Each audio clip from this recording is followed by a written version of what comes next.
So, very important, but very brief message, okay? Your thoughts matter little. How you feel about those thoughts makes all the difference, okay?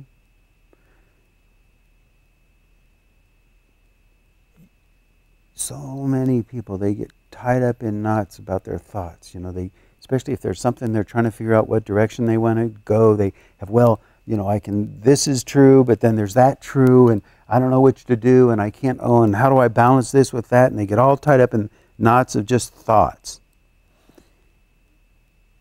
You need to pay more attention to feeling. You can justify anything with the intellect. And people do.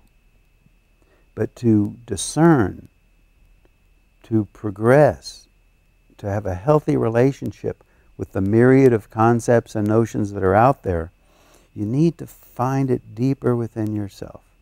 It's a feeling level. It's a fine feeling level.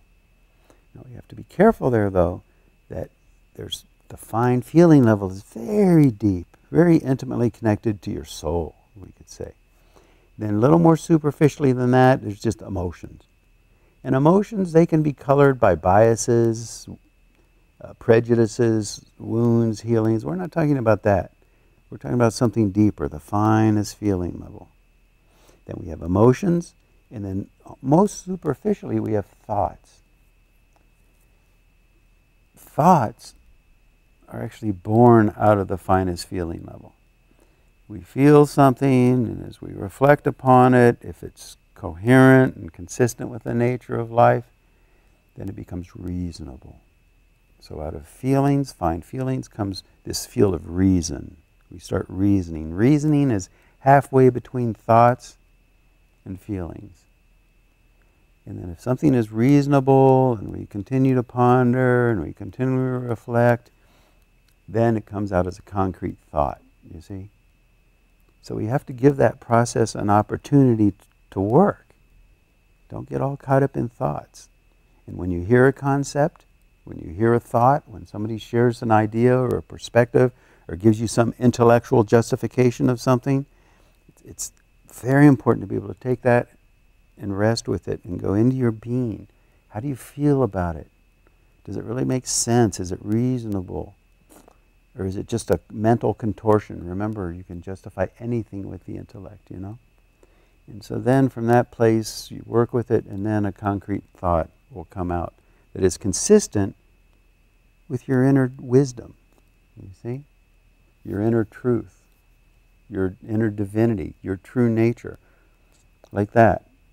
But don't jump to conclusions and think that, oh, I have this, oh no, and go with your knee-jerk emotional reaction. We have to look deeper than that, you see, and that's a process. And that at times can be a huge process because your emotional biases can be so deep-rooted, you see. But we're talking here then, we're talking about the path of human evolution. We're talking about the path of culturing your being and becoming a person of wisdom, you see. So it's not something that you can just say, oh, okay, I'm going to do. It's something that you work with and you cultivate, you see, over time. Finest feelings, reason, thought. A lot of the great discoveries that have been made in life, and a lot of the great, even the artwork, the scientific discoveries, what have you, if you really take a look at the process of the individual that came up with that thing, this was the process. Einstein, for example, he didn't think up the unified field. He felt it.